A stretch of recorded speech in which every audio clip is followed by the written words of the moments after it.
ini saya akan melakukan praktikum IPA di SD mengenai optik, yaitu sifat cahaya atau pemantauan cahaya. Adapun tujuan untuk dilakukannya praktikum ini untuk dapat menjelaskan sifat-sifat cahaya dan sifat-sifat bayangan yang dihasilkan oleh cermin datar, cermin cekung, dan cermin cembung.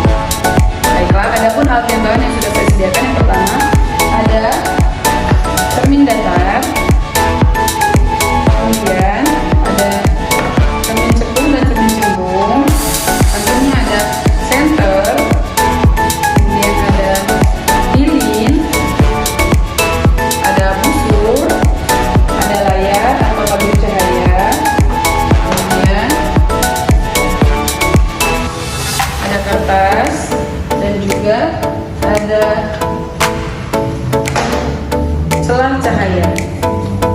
Oke, untuk itu langsung saja, yuk mari kita simak penjelasan videonya. Mereka langsung saja. 1. Pemantulan cahaya pada cermin datar. Sifat bayangan yang dibentuk oleh cermin datar itu yang pertama ada bayangan tegak dan sama besar dengan benda.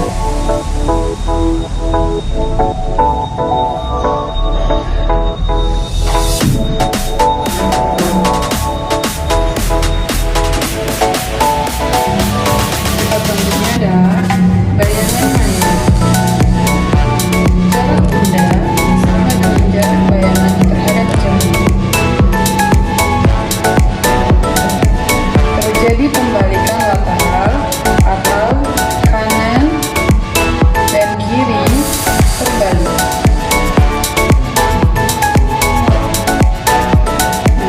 Selanjutnya saya akan mengukur besaran sudut menggunakan busur. Akan diukur besaran sudut datang atau I dan sudut pantul atau L.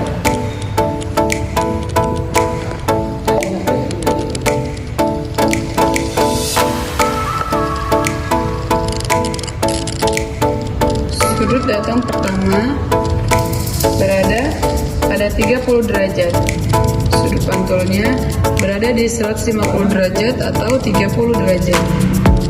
Kemudian kedua, sudut datang berada di 50 derajat dan sudut pantulnya berada di 130 derajat atau 50 derajat.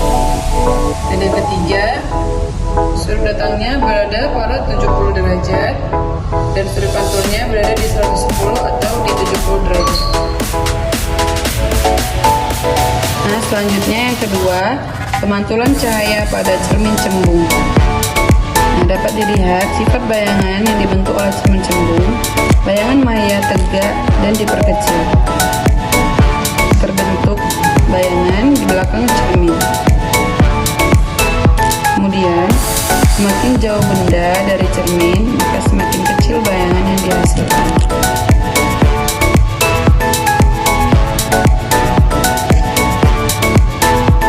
Baiklah, selanjutnya pemantulan cahaya pada cermin cekung. Sifat bayangan yang dibentuk oleh cermin cekung, jika benda di luar titik pusat kelengkungan, maka bayangannya terbalik dan diperkecil. Jika benda di antara P dan F atau fokus, maka bayangan nyata terbalik dan diperbesar. Jika benda di antara F dan cermin, maka bayangan tegak dan diperbesar.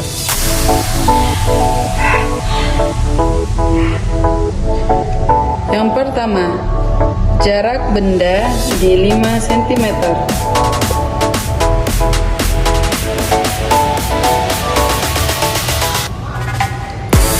Dan jarak bayangan 8 cm.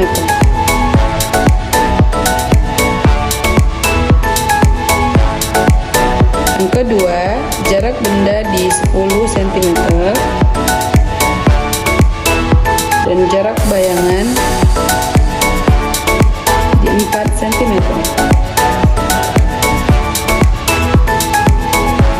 Yang ketiga, jarak benda di 20 cm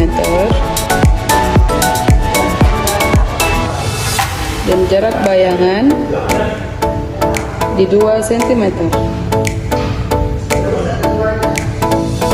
Nah, dari hasil praktikum ini dapat disimpulkan bahwa cahaya dapat merambat lurus dan dipantulkan sesuai dengan hukum pemantulan I sama dengan R. Cermin datar menghasilkan bayangan maya, tegak, sama besar, dan simetris.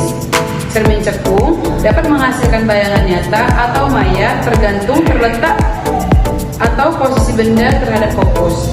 Cermin cembung menghasilkan bayangan maya, tegak, dan diperkecil. Nilai fokus terdapat dan dibentukkan melalui pengukuran jarak benda dan bayangan yang terbentuk sesuai dengan rumus optik geometris. Mungkin hanya itu dapat saya sampaikan. Lebih dan kurang saya mohon maaf. Terima kasih teman-teman. Assalamualaikum warahmatullahi wabarakatuh.